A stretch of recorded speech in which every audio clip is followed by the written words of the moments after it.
Steve Aldrich, he's not going to be available tonight, Okay, but hopefully Craig And- makes it.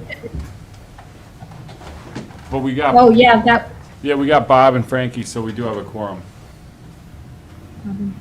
okay, well, let's call this meeting to order then, and it's July 13th, Park Board meeting 2021. And so everybody is in attendance right now except for Steve Aldrich and Craig Schultz. That's right. Okay, do we have any concerns or any changes to the agenda?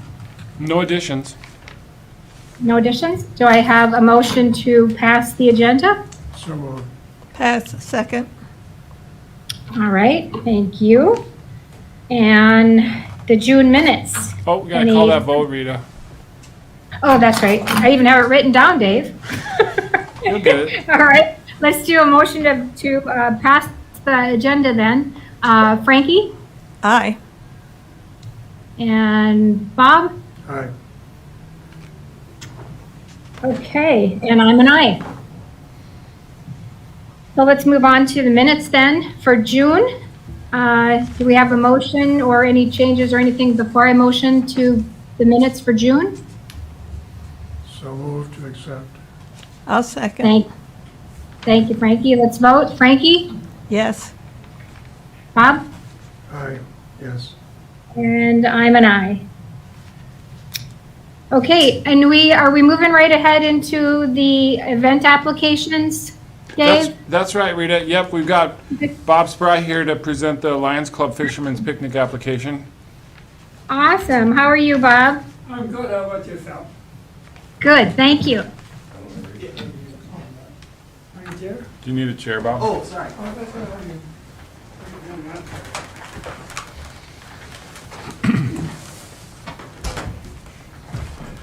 Well, thank you for having me here. The Fisherman's Picnic looks like it's going off pretty much as normal. We made a few changes. We're now not going to have any outside vendors. Any local vendors want to come in, we'll be glad to put them someplace, but no outside vendors. We decided that about 2 months ago when we were still up in the air. Just thought it would be too much of a hassle to try to work them in if it did change, and it did change. Parade's on, trying to get the fish toss going, rock skipping, minnow races, platform music. Pretty much, I think we're going to have the headstone down again log sawing contest. I understand they're still trying to find a place to put the bingo on, but that's not a concern of ours because we don't sponsor that or get any money from them. So, but they said it might be down here. They mentioned down here by not the Harbor Park, the Yeah, Boulder Park, Boulder Park, yeah. out front of the boulders. I looked at it this morning, lots of room there. Should work. Anyway, fireworks are on, assuming that they get approved by somebody.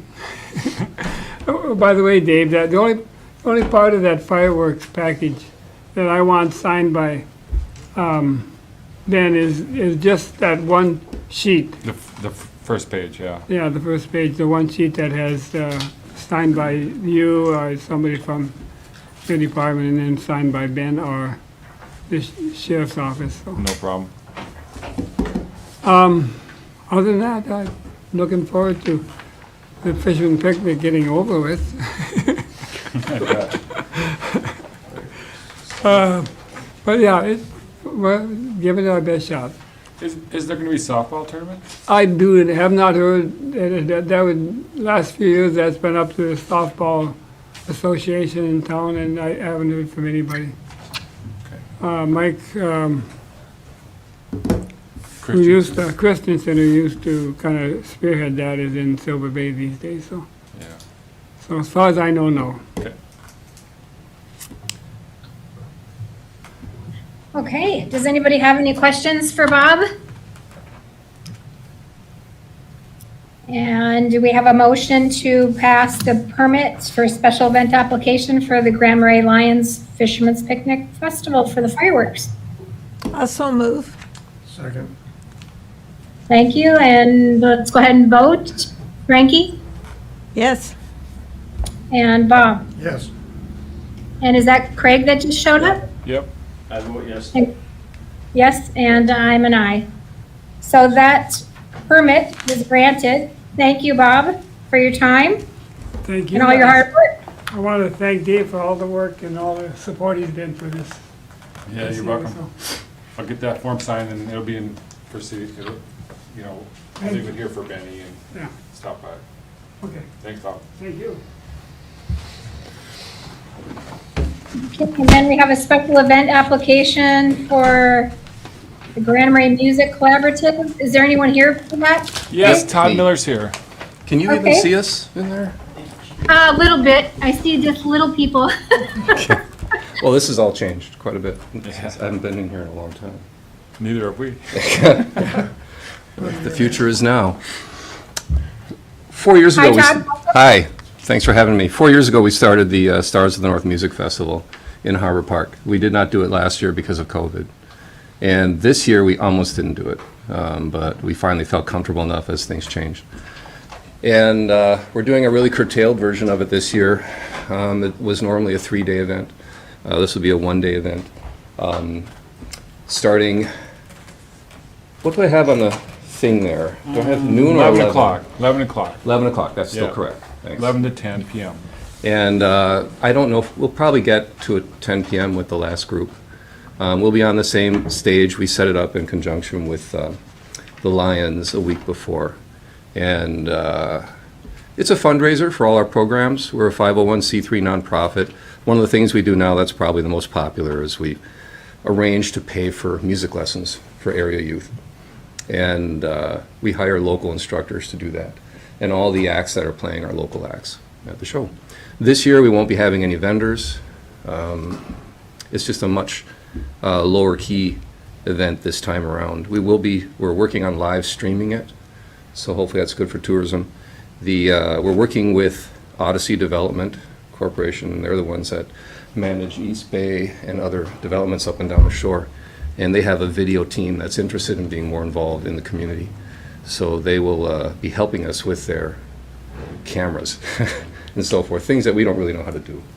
And my understanding there's a good web access in the park that we will try and link into. And then we'll probably put it out on one site, maybe Facebook or something like that, as a live event. And then we'll be making a direct appeal for donations. And that is pretty much the whole thing. A question I had is, do you think we need to engage with G&G Septic for porta potties? In the past, when we were serving beverages and food, it made a lot of sense. Just don't know if we should be doing that this year or not, so I'd defer to your judgment on that. And garbage cans, extra garbage cans, again, I don't think we're creating any garbage, but, so I don't know if that's necessary. Otherwise, I think we have a full roster of musicians and a lot of excitement building around it. I guess my only question would be for Todd is, since we have some of the other organizations or, and the other group of musicians playing in the park, have we checked with them to make sure it doesn't interfere with any of the scheduling? Yeah, we worked that out. Okay, wonderful. Mhm. That's good.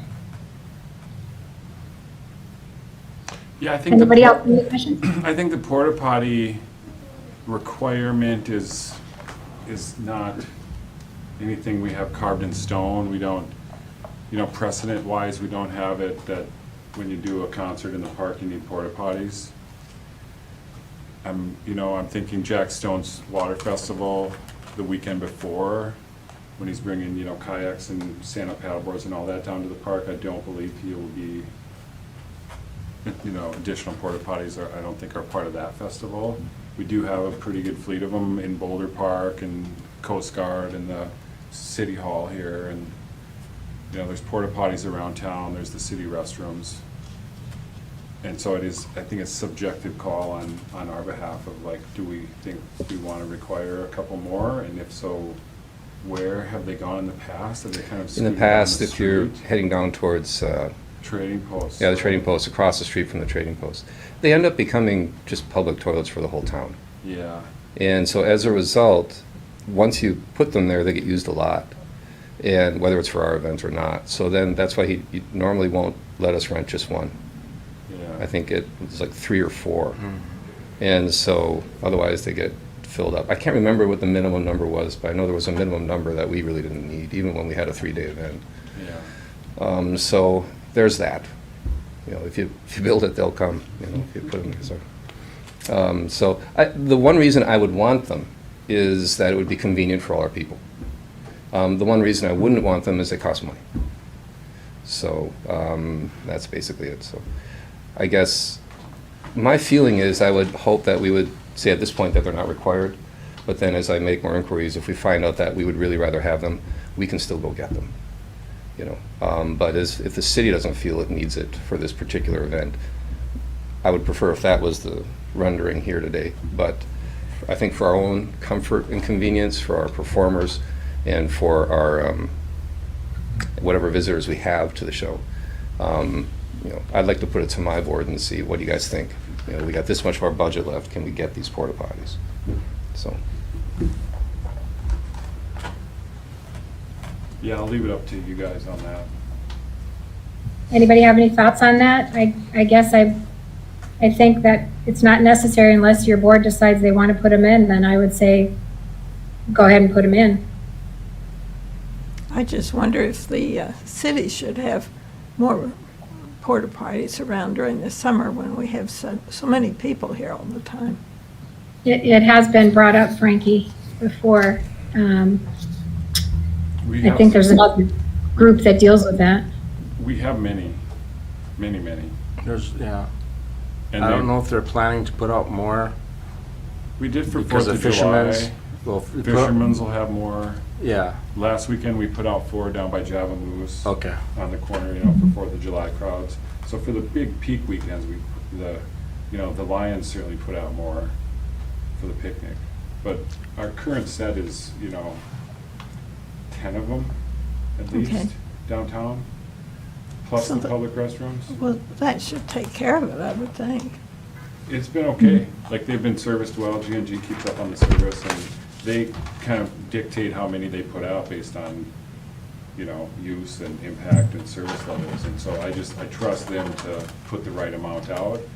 And now I see we've got a full complement in Harbor, or in Boulder Park and down at the Coast Guard and right here next to the inside restrooms. Okay, well, it sounds like we're taking care of it then. Yeah, and many more businesses are open now inside for restroom service. Last summer they weren't. That's where we really went above and beyond, last summer, putting them out really every block, but a lot of inside restrooms were closed. Yeah.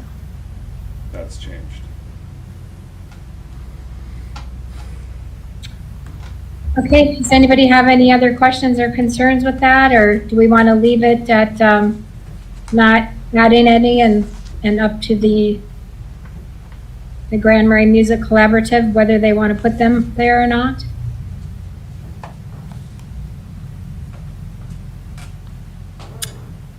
Anyone want to make a motion? I'll move that we accept the concerts. Okay, and a second? I'll second it. And let's vote. Frankie?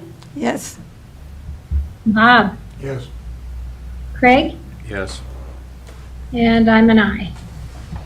Well, it looks like that special event application's been approved. Todd, Thank you. thank you for your time, and looks like we'll just go ahead and go forward with that then. Yep, sounds good. Thanks, everybody. Thanks, Todd. Thank you. All right.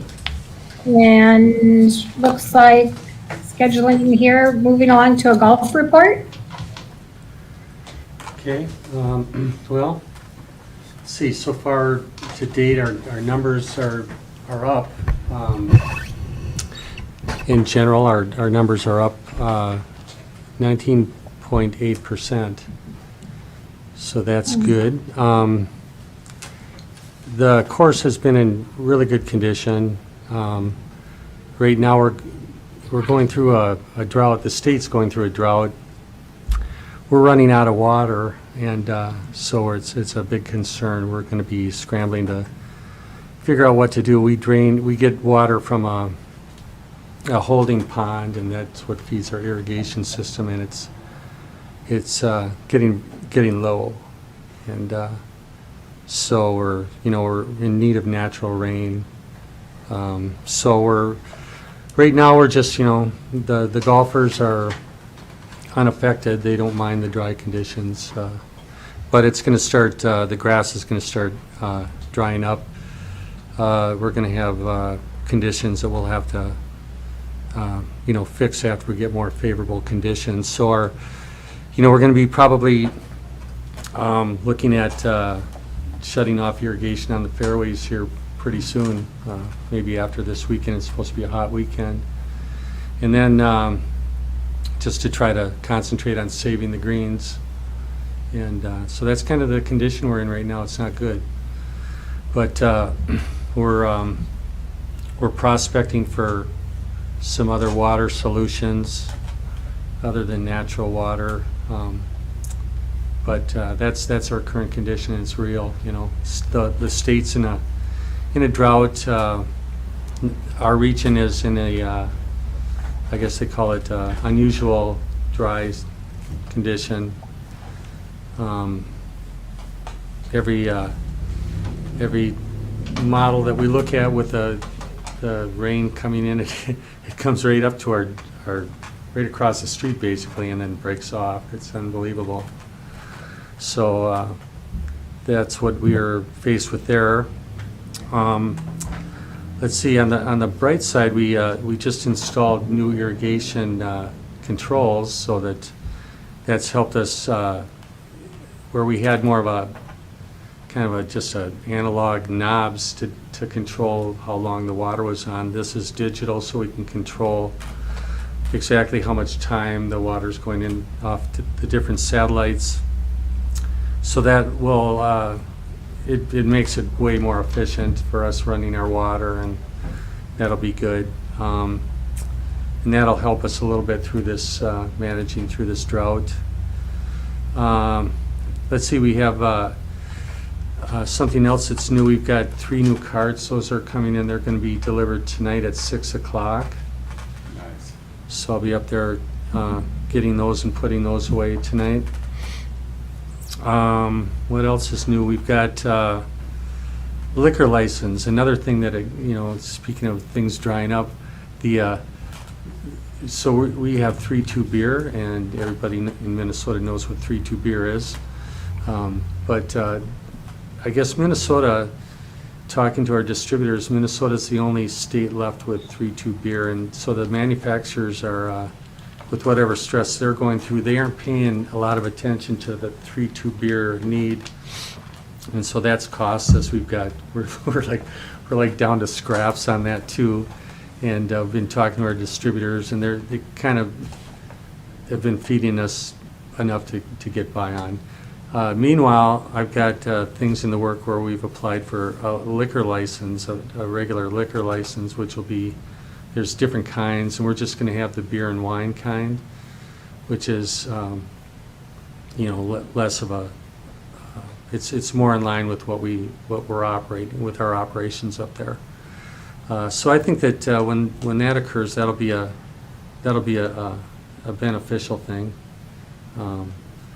And I've got all the paperwork in going with that. There's a person that does that for the county, and she had some papers that had to be signed, that she had to have the physical copy. So those were turned in, and I think that she's still doing maybe the COVID thing. We're operating at home, but she comes in on Wednesdays. So tomorrow she'll be, collecting those, processing those papers, and so the wheel turns, and that's it. Other than that, we have off into the distant future. We've got the Fisherman's weekend.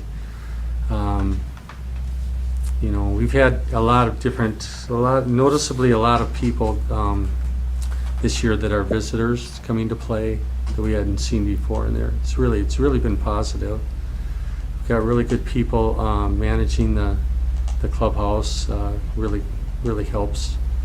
But that's it. We've got the Fisherman's. We've got a couple of, we've got an annual golf outing, a kind of a very large family outing that takes up one of the weekend days. It's a Friday, I guess, that they take on that. And then on August 28th, we've got a veterans tournament. It's a benefit tournament for the veterans. And that's all I got. Do you have to, does your liquor license have to be approved by the county board? Yes. Yeah, they'll get a county one. That's what you gotta do, because I sell 3-2 beer at this store, and you can't, about every third or fourth week, you can get some, if you're lucky. Yeah. Yeah. Yeah, we're in So that. get the license from the county, then you can do your, whatever you're gonna do, you know. Yeah. Yeah, so that's in the works, and there's a page that somebody from the county signs off on, and the sheriff signs off on. So it goes through whatever their protocol is. And I'm not So it should exact. be, another month, you should be all right then. Yeah, I'm kind of optimistic, because when we asked for, they needed a check. We knew that they needed a check, so when we asked how much, she kind of figured out the days or, the months that we have left to serve, and went off of that. So that, to me, that's saying that it would happen, this month. Yeah. I'm hoping, Good. yeah. Is there anybody that hauls water, that they can haul some water up there for you? Well, there is, and I'll be talking to him. I've got calls, and when I talked to his son, and he told me that they do haul water for, like Bluefin Bay and some other areas where they need, a lot of showering water, big demand for daily use like that. And so with us, the obstacle for us would be if we can get that water, and then the other one would be how to get it to our holding pond. But we could be focused on that if we can get the water. Yeah. Yeah, And they have hot dogs with your beer? yeah, we've got hot dogs. Great. Yeah.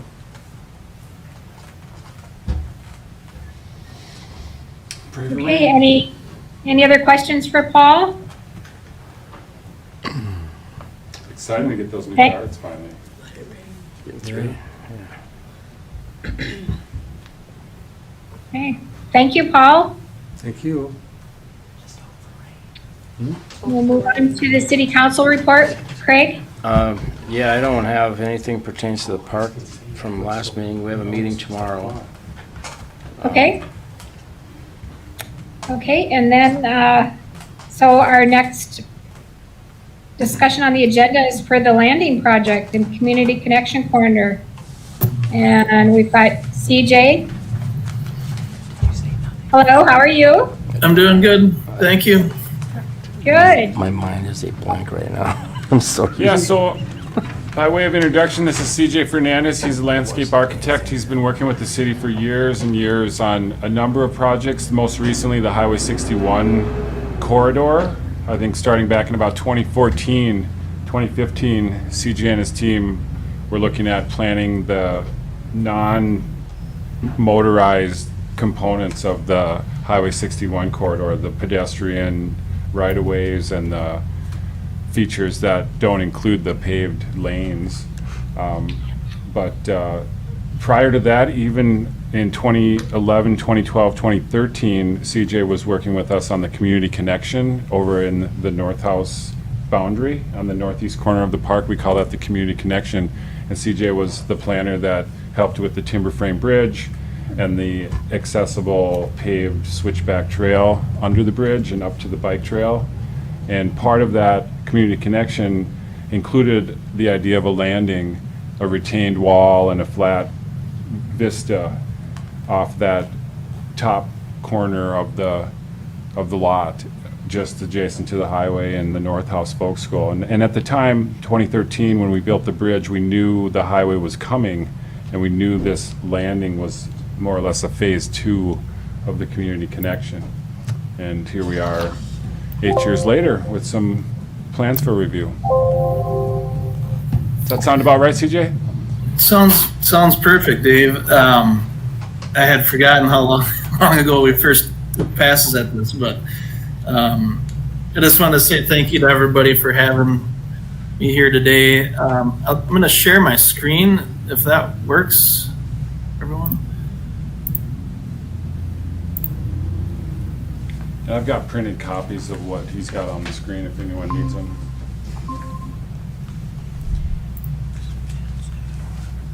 All right, does that show up for everyone? Yep.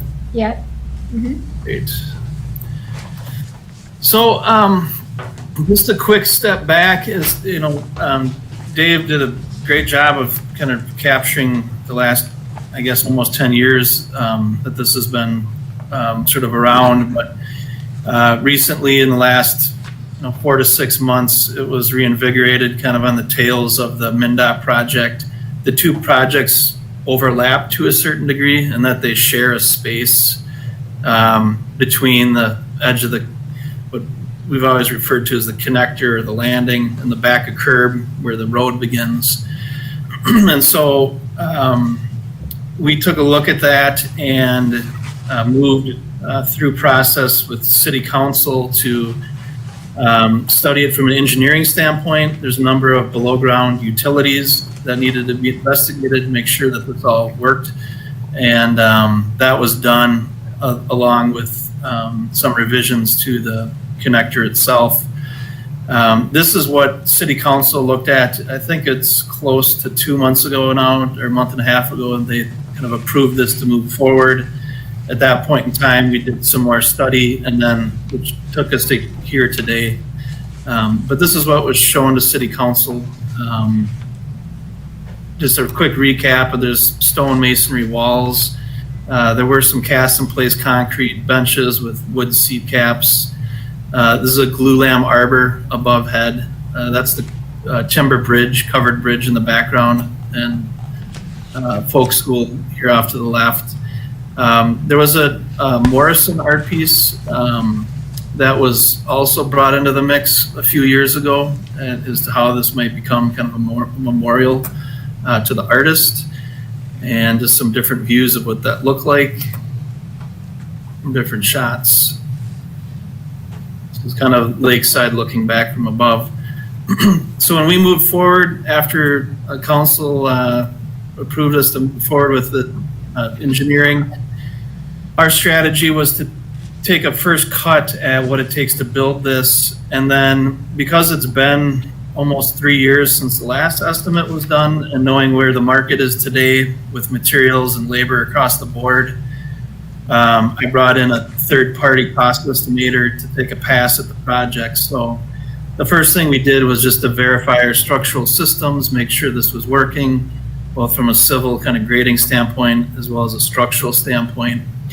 The results of our below grade studies revealed that we can build here. It's tight, but the depths of both storm sewer, water, there's also telecommunications line, buried power that's being moved with the road project. And so just about everything is below ground here, but we are able to get the project in. Originally, the connector had a little bit of a slant to it, so it's been straightened out, more of a north-south alignment, if that makes sense.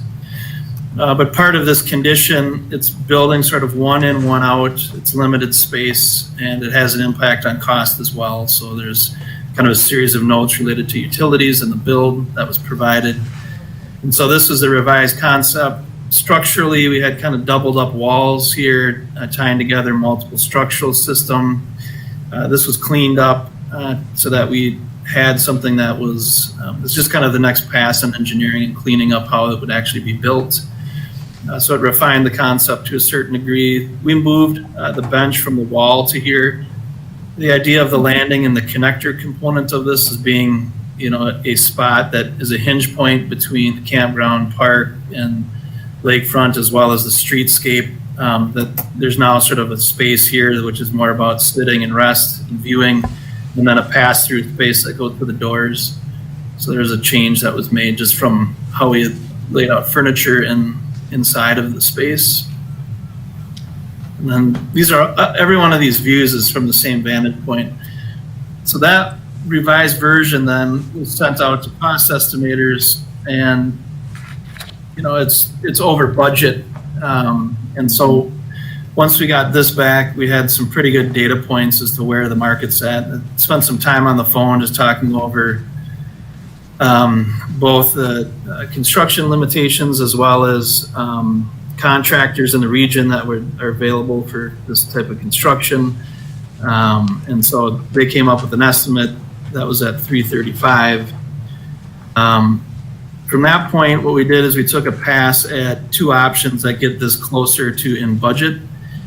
So there's a few things that happen with the design. One is a reduction in the raised walls, which cut out costs for both the stone masonry and some of the concrete costs. Another component that really the design just becomes more open and kind of airy. The views out to the bay it's more of an open portal. Kind of closed off, kind of quieter space, if that makes sense. The Morrison steel piece above was removed, and the walls that run down, which were stone walls, were also changed so that it's a railing condition instead of a wall with a railing. So there's just a lot of material and a lot of extra footings, a lot more excavation that happens. And so this was an attempt to take a pass at keeping the integrity of the design together. I thought about 3 years ago when we were looking at costs and items for VE, the going to a board form concrete was discussed, and at that point in time there was still a interest in keeping stone in the overlook. And so this was a pass at that. It gives you different or a view from different angles as to how this sort of looks and feels. This is a revised estimate then, and so it has some pretty significant cost reductions. Wood right now is really sort of off the charts, but it goes from over $60,000 down to $45,000. The handrail changes result in cuts, but there's really cuts across the board.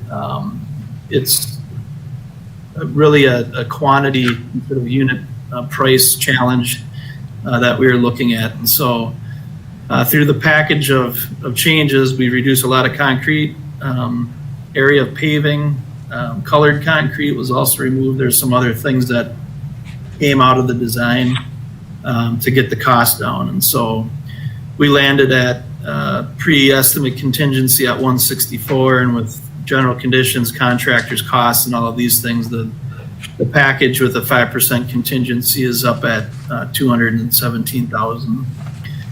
We did look at another version, the VE option 2, which does go to that board form, and so there really the changes between the first VE option and this one is the masonry cladding, and otherwise the design is very much the same. There's still a ways to go on how the steel fastening will happen and attach arbors to grade or to the concrete walls and footings.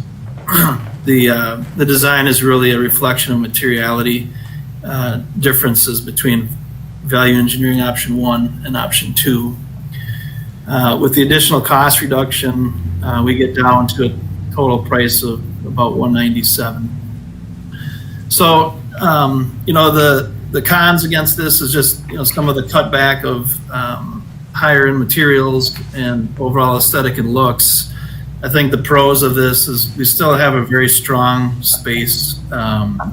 It feels and acts very much in the same vein as the connector always was envisioned, at least through the process that we've worked on. And so it's a question on how we move forward. I did a quick call with Mike a couple weeks ago, sort of priming up this conversation, saying, what's the process here moving forward? We're going to see, just with the few years of escalation, let alone kind of where the market is, there's going to have to be some value engineering on this. And so that's kind of where we landed and how we got to today with the different options and kind of the package of information we put together. Are there any immediate questions? So I have just a quick question on option 1. That one just has the concrete and not the parking spaces, correct?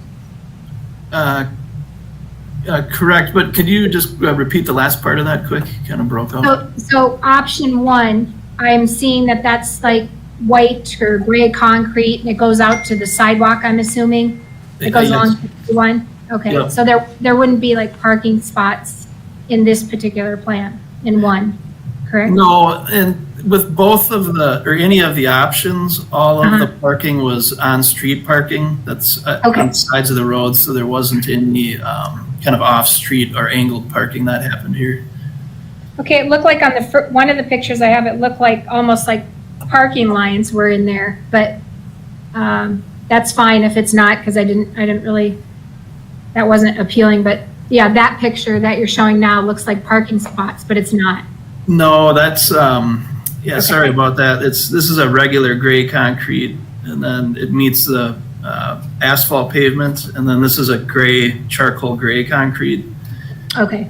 Which was one of the changes we made. It's a more expensive material, but that's the striping that you were seeing there. Okay. And Dave, I have a question. What actually was the budget for this project? Well, just on an estimate 3 years ago, it was about 200,000. Okay, that's what I thought, but 200 to 250 was earmarked. okay. CJ, aside from 8th Avenue, this is the first statement for the new Gitchie Trail coming in town. How does this interact with the increased traffic on the bike trail? Well, I don't know if you can see it here, but so the full width of the trail running down the road is preserved, and we really are sort of at the edge of it at this point. And so bikers, whether they're heading uphill or downhill, would be able to turn into this space. So there's a little bit of a 4-bay space here. I can maybe show it better in plan view. So this is the width of the trail as it runs across. So we have about another 14 plus feet of flat space right in here. And then at that point, this moves out. And so from a use standpoint, there's kind of what we call mixing zones sometimes, where bikers and pedestrians are kind of come together in almost a plaza space. But it would be a feature for bicyclists. There is a portion of this right in here that was intended for bike racks as well as a kiosk.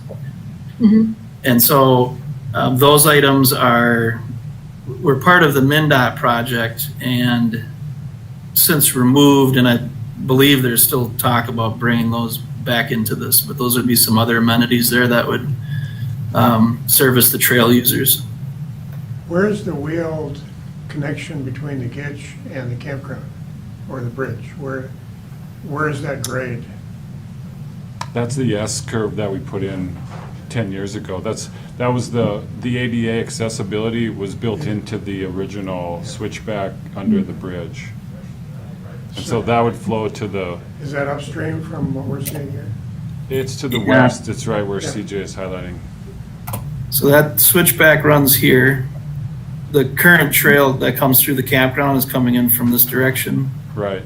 And if you were to head down just off of this, off of the screen here would be the covered bridge, another 30, 40 feet to the south.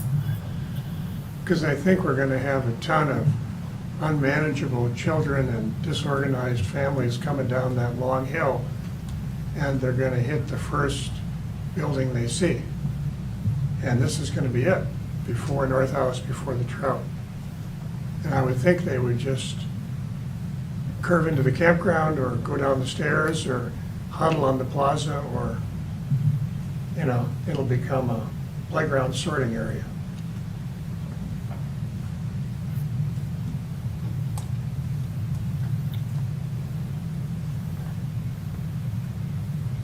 I think that's what we visioned early on in this Yeah. as a entrance exit to the park, like a front door.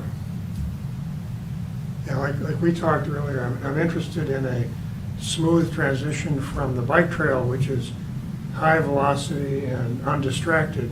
Suddenly you're diffusing into the campground and the businesses and the restaurants in the city. And then the next thing you know, the traffic decisions are right downstream from that. Yeah, this gives that space. Yeah. I have a question. How does this relate to George Morrison? In the earlier concepts, there was a custom piece of steel that was attached here, this red that you can see on the tab. And there was also lettering, steel lettering that was attached to some of the verticals of the arbor. This came about through design feedback from the CEC group in town. And I met with and talked to both his son and ex-wife a few times about how we interpret his work into something like this. And so one of the major things about his work was the beveling that he would use, which is kind of how he'd bevel the edge of his wood pieces, whether they were cut or whether it was driftwood. And he actually made his own steel tools to do that. And so what this really is this is the bevel pattern where you'd be looking at a piece of wood. And in this case, we used red totem number 1, which was kind of a unique piece to get that pattern on as the concept. I think in talking to his wife and son, they had some other ideas, about maybe there's some other pieces we could look at, but bought into the bevel idea. There are some nuances with that. One is we identified this as a piece that could be kept out of the project to save budget. It could certainly go back in. We're just trying to add up the pieces here to paint a picture so folks can make a decision. I think it was received very well from the CEC group at the time. I think his family received it well. There are some royalties that the family would request for use of his artwork. In doing something like this and reinterpreting his work, there's often a charge that artists have for that type of thing, and so there are some additional costs or payments for the use of the pattern that would be we're not included in any of the estimates, but would be necessary if we moved that piece forward. And is that piece is it in the value engineering options, CJ? Does it still make that cut in the option 1 or 2? It doesn't. We still have a line item in for above head steel because we know this has to be tied together to prevent some of the racking that would naturally happen, to stiffen the structure. So there is some dollars held behind, but not for the steel work, fabrication, install, or the stipend or royalty payment. None of that's included. And you've got, I see in the original concept, the steel canopy with custom cut graphic, $10,000. Yep. That's what we're talking about here. Yeah, and that came from Loeffler. I don't. Do you have any idea? What was that, Rita? Oh.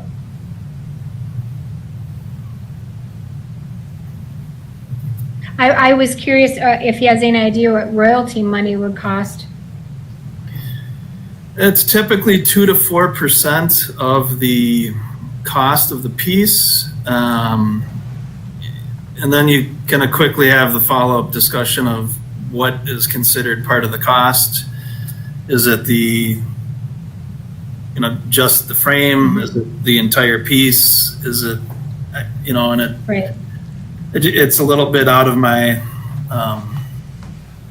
it would be a discussion for, somebody representing the city to have with the family and figure that out. The discussions I had with them were just trying to get the bearings, knowing that it was probably something that would have to be addressed. Would you have So his name looking at anyplace? this- Go ahead, Frankie. I just wondered if you would put his name up there anyplace. Yeah, and this one, we did it right here on the front arbor. The Okay. name of the piece, Red Totem #1, and George Morrison. Well, at the time when there was a kiosk located here as well, the thought was that there might be some additional information about him and his work and career that would be adjacent to this, right off to the side on over here.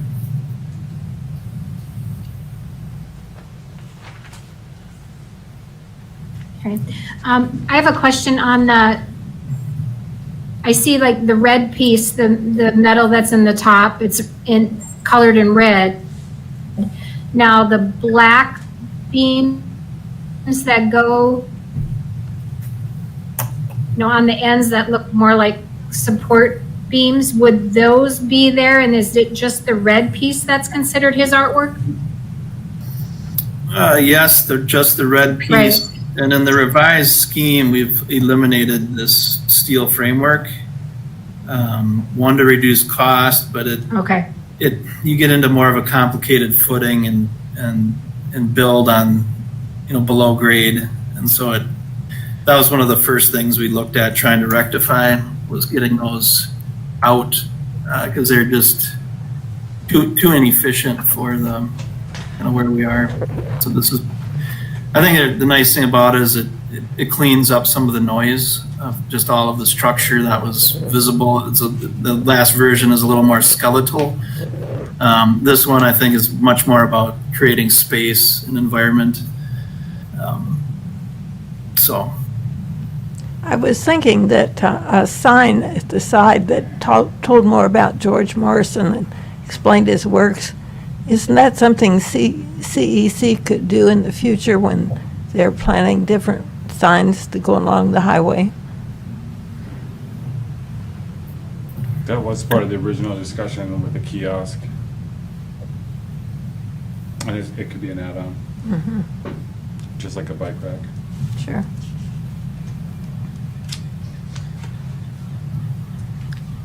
So if we're looking at that picture that you have on the screen now, what's the cost of that?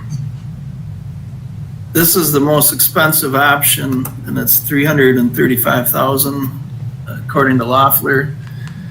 We've done a lot of work with this group in the past couple of years, and they've done a pretty good job of staying up with a pretty wild market and having a good idea on where the costs are going to land.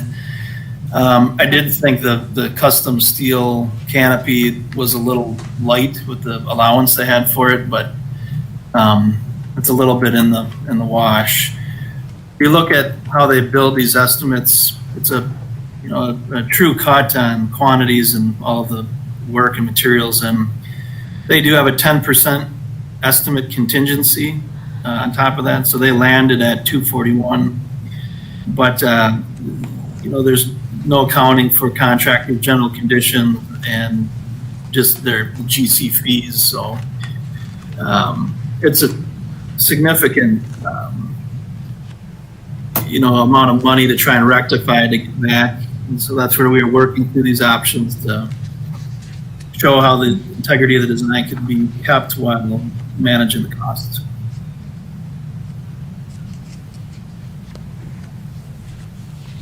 And then that picture you have on the screen there, that's the 217. Correct. With stone, so it's got the Okay. veneer stone. that And- fits the budget, doesn't it? It's Okay. close. But it And I doesn't think include what- the Morrison piece. What I would, ideally, we can do this in a lot of ways and however we're instructed to do it. My feeling would be to look at a design version like this and bid it with the arbor as an ad alternate.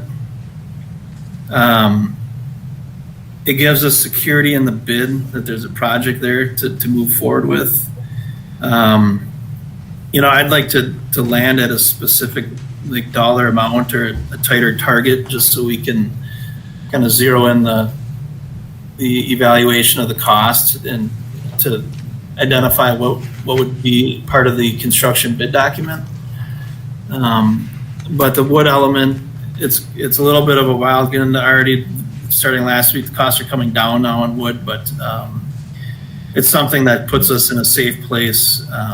And it's one ad alternate and doesn't overly complicate the bid by any means, so.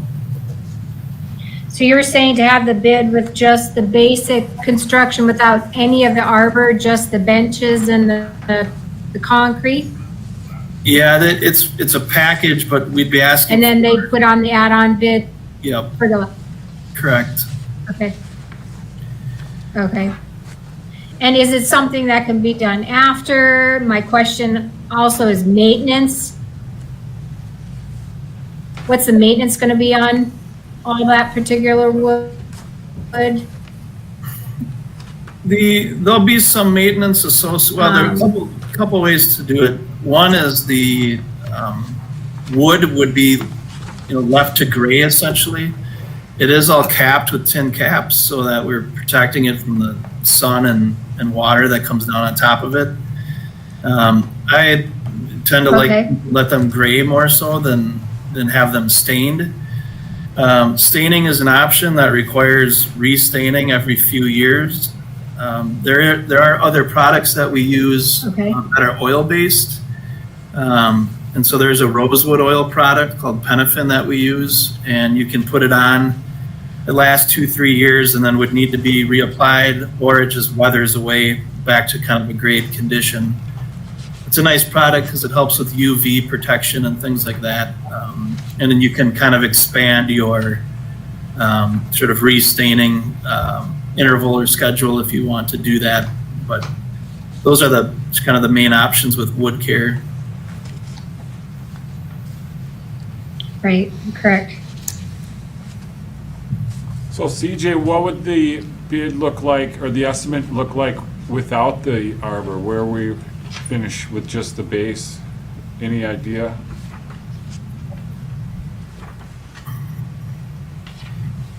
So right now we're at 217.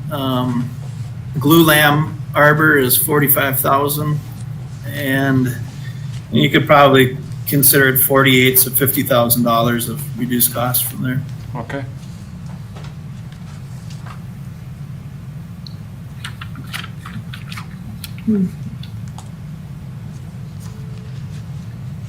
So is this something that we are looking at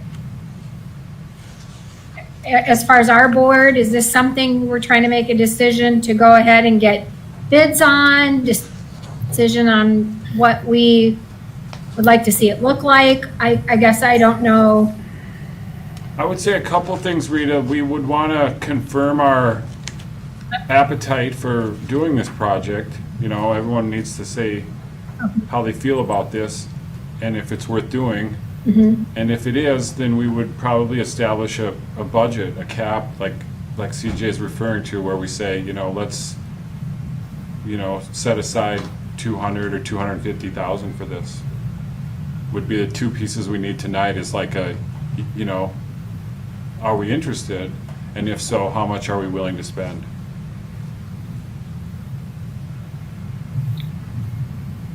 Okay. I think it looks awfully nice. Obviously, the more expensive version is going to look better. But that's quite a bit of money, in my opinion. I guess I'd like to know what other people are thinking on the board as far as the total project. I mean, I think it's a nice addition for even just people in the community to be able to use to go have lunch, or, I've heard feedback from, people that live in the community that would enjoy this type of seating area, just to get out and take their break and go for a walk and enjoy the scenery. I think it's a beautiful concept, and I'd love to see us do it. And I'd like to see us spend as much as we can on it. Okay? Where's the nearest bike rack? If DOT doesn't like bike rack at the entrance. We could put one down in the pocket park, or, adjacent to the switchback trail. That wouldn't have to be a major budget item. A couple $100. Yeah. Or you could do a nice one for a gazillion. And is there any reason we can't put one there, right by the front of that, of the feature? Why we can't do that? Yeah, I would fit Yeah, right there. right in here just fine. And that's pretty manageable cost. Mhm. I think that'd be really nice. A nice feature, for people. There are greater and I'd love lesser to, bike racks. Bike racks that are beautiful and bike racks that look like they're leftover from somebody's junior high demolition. yeah, big difference. But I'm sure with the design features, it looks like we've got a lot of modern drawings in there, and we could, I'm sure, do something that was, modern steel or black or something. It would probably look good. I'd love to see, and I don't know that we ever have this in town, but I'm sure there's reasons because of winter and plumbing and everything, but I sure would love to see water fountain or drinking fountain type features. But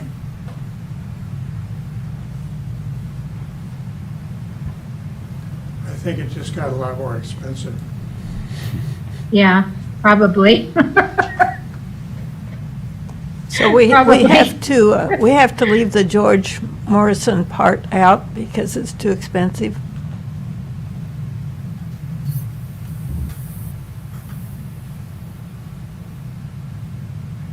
But it sounds that way, Frankie. It sounds like what we're looking at is the 335 if we put in the George Morrison features.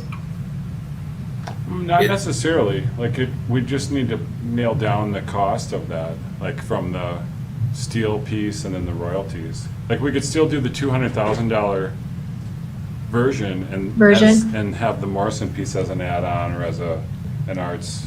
Okay, that would be good. Don't you I'd say be so? interested in that, to What do find you out think, what that would CJ? be. Yeah, what do you think, CJ? Could we leave that Morrison piece as another option, as you say, or add-on? I think that could work. When it comes to add alternates, the biggest trick is not wrecking the bid because it gets too complicated for contractors. But in this case, it is such an add-on that I don't see it being overly complicated. So I think it's certainly doable. That's kind of my reaction to it. I would think it would probably be $15,000 to $20,000 ad in the bid, be my guess. So the add-on would be the red, that would be on the top, the red metal, and then would it be the black steel beams again as well, or just the red? It'd be like this more so with less wall. Okay, And I think that with less wall. just to make sure I'm communicating clearly, that the family's reaction was they loved the idea. They were asking, is there a different pattern that could be used from a different piece of art that he did, which seemed amenable to me. I don't know if folks are really locked into this one, but they thought they mentioned a couple other pieces that we could use and thought that that'd be more reflective or a more true reflection of George's work than this one. That sounds good to Can me. they get those? Yeah, we have them. We were given slides, and so we've got the information we need to kind of pick up on a different pattern and carry that forward. I'd like to see us use a different pattern, something that reflects his work a little better.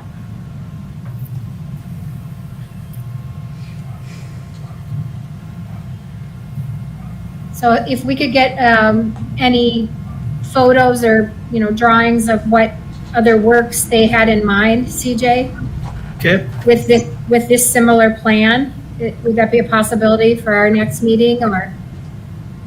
Yeah, certainly. But it sounds like the majority of the board wants to go ahead with something.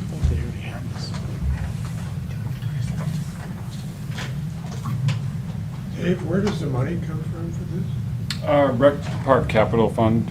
Bob? Bob asked, where the money comes from. We have a dedicated account within the general fund for recreation park capital expenditures. It's approaching $1 million currently, but that's our capital improvement money But this is truly discretionary funding from within your capital. from the camp, yes, from the recreation. So you could build it elegant, or you could build it simple, or you could build it and then ask for community contributions, or all sorts of stuff. Yeah, exactly. Like the park has its own capital fund, and we have, projects that we spend it on, like upgrading campsites and rebuilding bathhouses, and The caribou come out of that? no, that was Corey's project.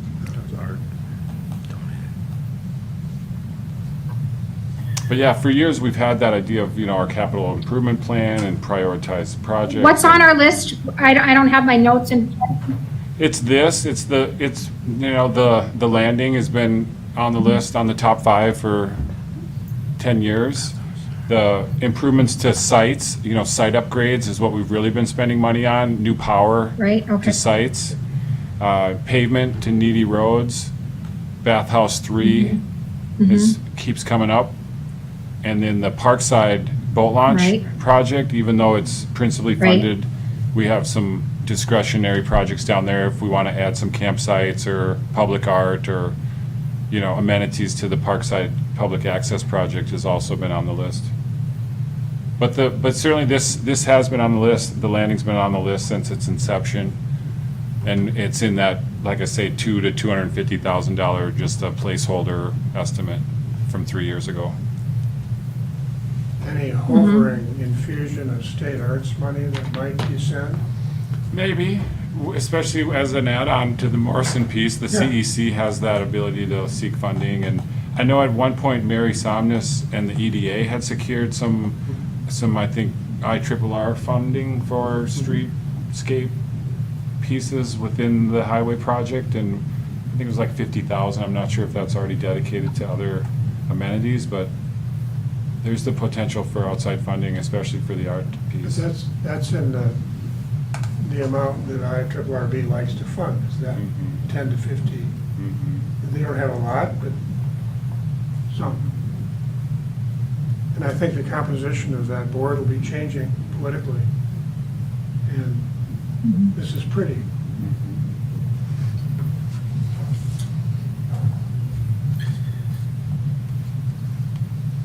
Is that something that someone needs to present to that board to see where, if we were able to get any additional funds to Well, make Frankie's decisions on changes? Frankie and I do sit on the CEC, and this project has, Okay. been on their agenda throughout, and so we'll continue that discussion with the CEC on funding.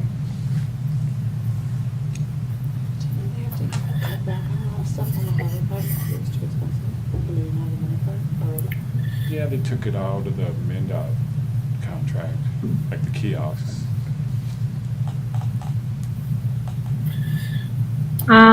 Craig, do you have any input on this?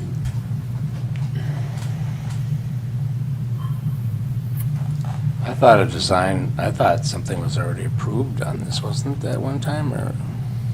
Just the concept The concept, okay. and the rough estimate. The rough estimate, yeah. But I wasn't quite sure how the George Morrison piece fit into it and how that, the money with that, or even the concept of what piece of art looks like the family might want to change. What we're, And that is a newer development, like that's something Right. we didn't look at 3 years ago. right, But I think the CEC and the rest of the corridor, the Creative Economic Collaborative came up with the Morrison concept. okay. But the basic structure, the basic layout we have before us, so we can kind of, what are we trying to do here? Make a decision on what? Yeah, green light and then. Well, how yeah, I mean, much. we want to approve something, but we have three different, Yeah, so I think a budget, like tuning in the budget a little. right? Is it 250, is it 350? Yeah, that's a huge difference. Is it 200? Is it 150 even? I don't want to Well, right, oversell but it. right, I would like to see it stay around the 200 Yeah. mark, and if we can get additional funding For from the any art. organization, Yeah. that we could add on the George Morrison feature possibly with that additional funds. Or we could even use the 250,000 because he says that much is in his budget. Well, whatever we spend is going to come out of our capital budget, so,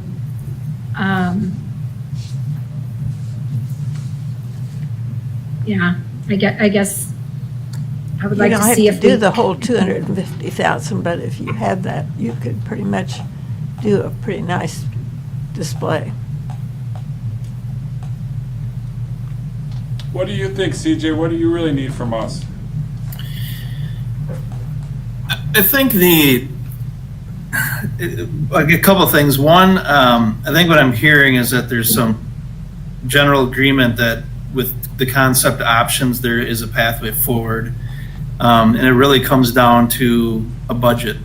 And once we have that in place, we have something to work towards. And we're at the point here where there's not a lot of stones left to turn over. Kind of the final piece of this is to zero in on the budget before we do construction documents, because it's like we don't want to back out of that. We just need a target that we can go towards, and I think we've got a great alternate strategy that keeps the project safe and could be added on to over time. If the Morrison piece went away, it certainly could come back at a later date. But really, it comes down to setting the budget and giving us a notice to proceed. Dave, does the city council have to approve this? Yes. In essence, they already have, but they can reaffirm their support. I mean, it's obvious, but you want to do quality work. You don't need to do opulent work. You don't want to do crappy work. I mean, you want to shoot high enough so you get a square middle with option for above if available, but once you come in low, then you're gone.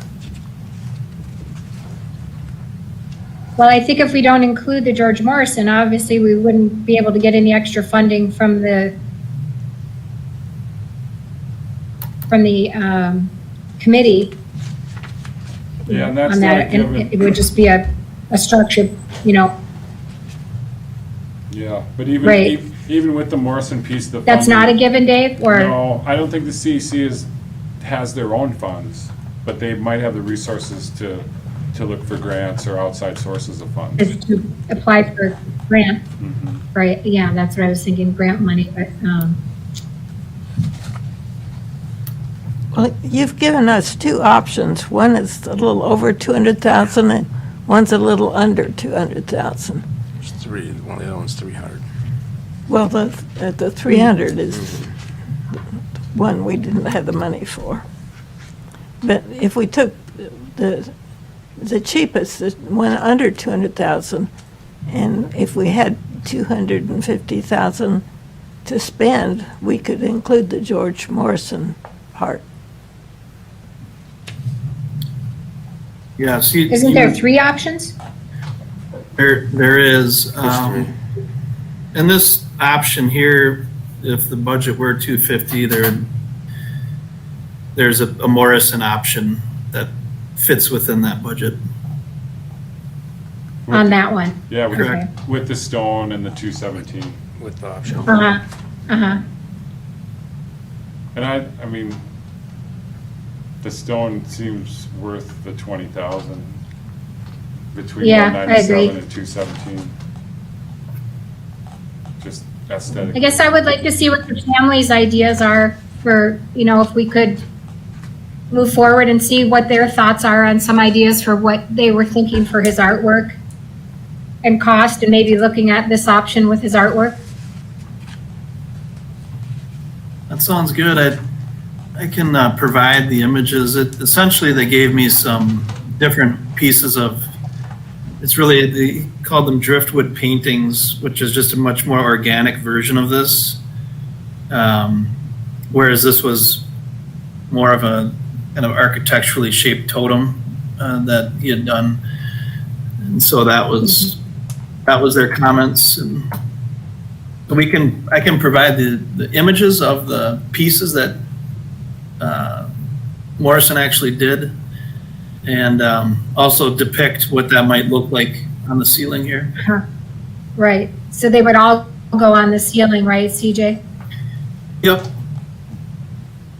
Okay, There's a couple of things with thought is that, there's kind of a reflective moment with the shadowing and patterning that pops up with both the structure of the arbor as well as the art piece. And that's neat. yeah, so there's a couple different things that took us there. I think that the main comment from the family was that there's probably a different art piece that represents his career work better than this one. I see.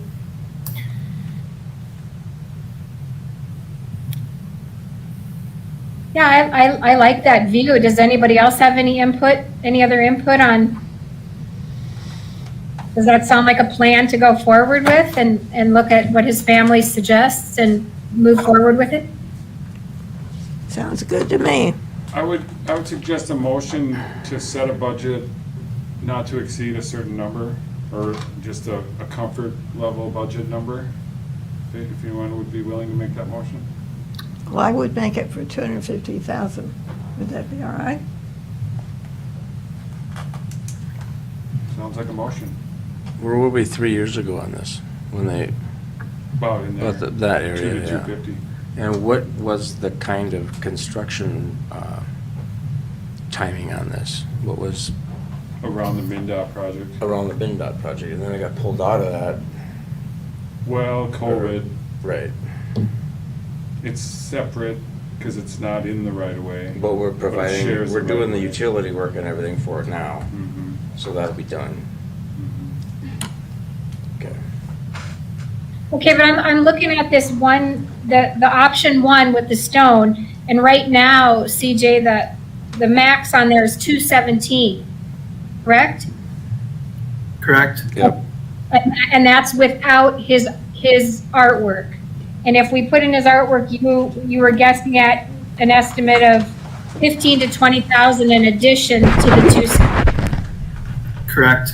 So we're looking at about 230 to 235. Correct. Okay. I'd like to see it come in under that. I mean, 250 is a lot, but I think easily do it around that 230 range. Of course, we'd have to put it out for bid, like you said, and see what would be out there to get the construction done. Things always end up costing more than what we think they're going to, so that's why So Frank, I set the figure at 250. yeah, that's why you said the 2. And we can always come in below, correct? Exactly. Let me second. Okay, well, you let me got a second that motion from the just floor, so it's right? alive. Bob's got the second. I'm sorry, I didn't, Bob On the seconded. second. Frankie's Okay. motion was just hanging out there, so Yeah, I we had just- second to keep it alive. We had some discussion. yep, okay. Cool.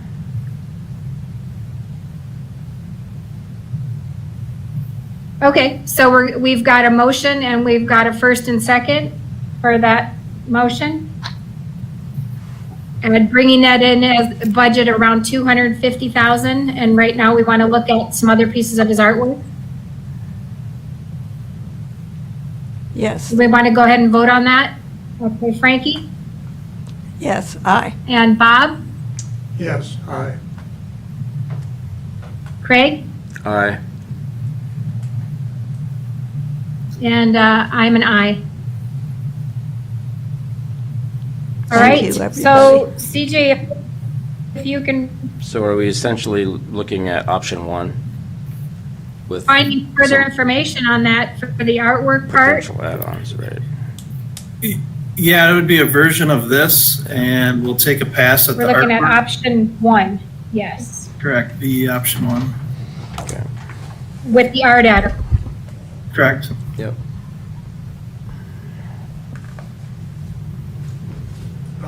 okay? I'll go do a bake sale to fund the bike rack. I'll start That working. sounds good. We're gonna have a lot of bike racks. So hopefully by our next meeting, we can, I like that, Bob. All right, Well, I CJ, think- so hopefully there we were- can see you at our next meeting, or, There's been a lot of chatter at Active Active living. Living, and also when the bike tutorials folks came to town about visible, accessible bike racks being a signal for safety, both for kids and families. And doesn't have to be ugly, it can be pretty, can be available. The whole statewide pro, pedestrian bike transportation sort of moves down that path, and you have a chance to promote that here without a whole lot of money, so that'd be nice. Same with down in the rec park. They're just easy places to park your bike. and people use them when we have them. Yeah. Shouldn't have to look for it. In Grand Marais, you have to look for parking. You shouldn't have to look for a place to park your bike. It I think it's should too, present itself to you. Kind of like a bar, it should present itself to you. Well, thank you so much, CJ. We'll certainly be in touch as we fine tune the plans. Sounds good. Thanks a lot, everybody. Hey, don't forget about Lutzen. Okay. Don't forget about Lutzen too, right? thank you. Yeah. See ya. Okay, so, Dave, we have a parks report. Yeah, thanks, Rita. Did you get one on the email this morning? Yes, Great. yes. Great. So we've had a really hot, dry season thus far. Just like Paul was talking about, the drought has been favorable for camping and boating. Of course, campers love it dry, and so do bathhouse cleaners. So things have been going really well at the park. June was a busy month. Business was brisk. The revenues were up about 8% versus 2020, which is a pretty good mark. Although thinking back to last year, the first 2 weeks of June, we were a bit limited in our services. We didn't have our bathhouses open yet and weren't offering tent camping. But then once we did open mid-month last year, it was really, really busy. So impressive that we're up 8% on that. 4th of July weekend was successful, no major incidents, no injuries or accidents. There were just few utility issues. We've got a meter socket that has melted out twice in the last couple of weeks with this extreme heat and everybody using the double air conditioners. We're in the process of upgrading a transformer and a service in the middle of the park on an old pole that has been unable to keep up with the demand of electricity. But we've had great support from the Matt Bronikowski and Jeff from the power department on getting the meter replaced when it has melted out, but we need to replace the transformer, and those parts have been ordered, and that job will be done hopefully in the next week. There was a lift station leak out west by the Bathhouse 4 zone as well, like probably good 3 weeks ago. It was fixed, and it only stayed fixed for about a week with a kind of a tough spot, tough location deep down. The PVC outlet pipe cracked, and so it was percolating up, and now it's been fixed a second time with some more robust, flexible piping, so hopefully it stays fixed. But yeah, things are going smooth. Staff is doing great, and most guests are happy. The new electric vehicle charging station is now available in the park. The Simpa Power Group that supplies our energy to the city has been on an initiative to install EV charging stations throughout the state. So part of Shane Steele, who is our sustainability coordinator for the city, he's been working with Simpa and the PUC department on putting electric charging stations around town. We've got 2 of them here by the City Hall restrooms. Across from City Hall restrooms, there's a fast charger, there's a level 2 charger, and then a second level 2 charger was installed over in the old pool parking lot. Down at the end of the parking lot, there's a couple of spaces that are painted green for EVs with a couple of toggles on a level 2 charging station.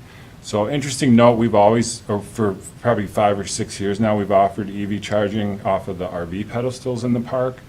And so folks have come to know us for that. But now that these level 2s are available and the level 1, they're showing up on the cars. They're smart enough to know where to go to charge. And so hopefully, we haven't seen any business yet on the level 2, but hopefully we will. I know they've been seeing steady charges here at City Hall.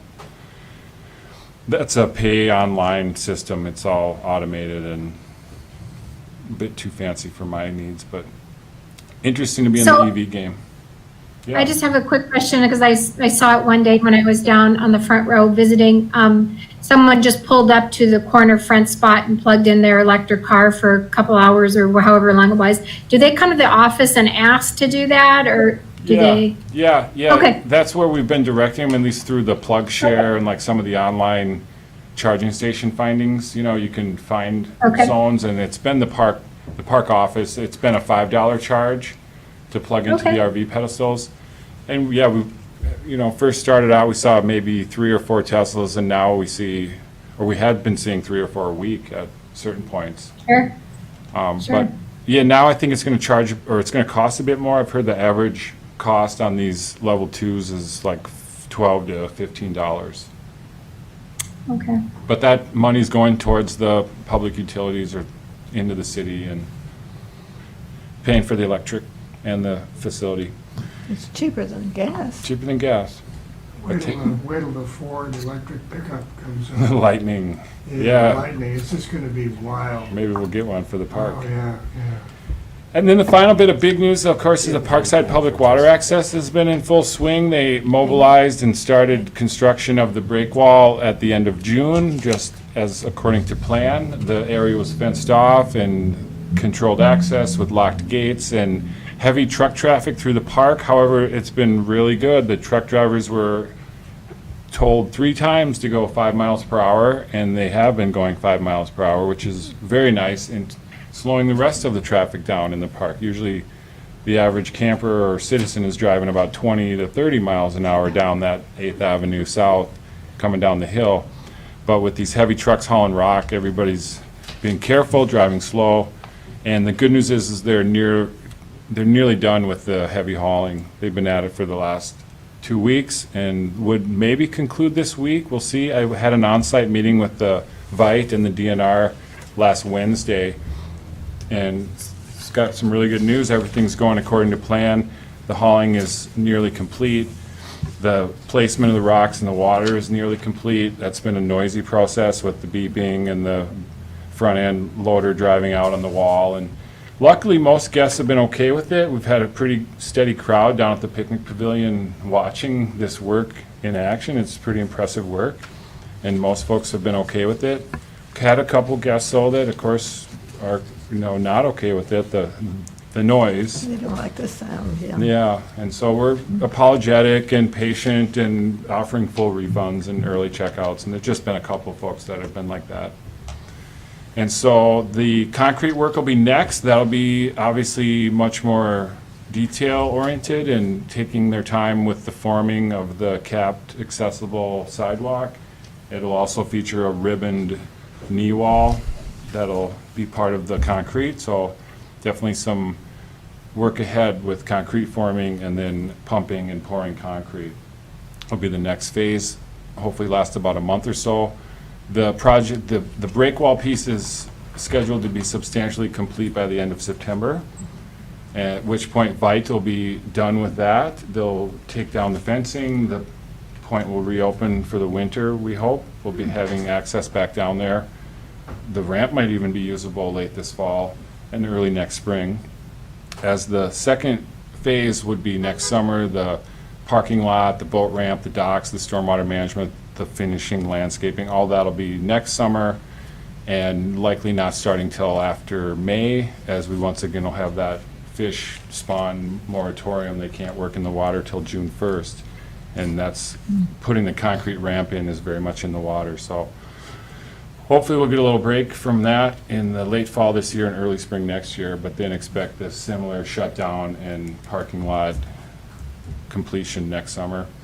Of course, the public works garage is scheduled to come down along with the dog pound. That's going to happen, I would say, any day now. The Vite has also got the contract for that, and they were talking about, while they're waiting for their concrete to cure, taking out the buildings. So, pretty exciting project, and happy to report that we've been favorably accepted with the community and the guests. There was a moment of, you know, how's this going to work during a busy summer. Do they have a new dog pound yet? I don't have news on the dog pound. I don't think so. Not yet. They're working on it.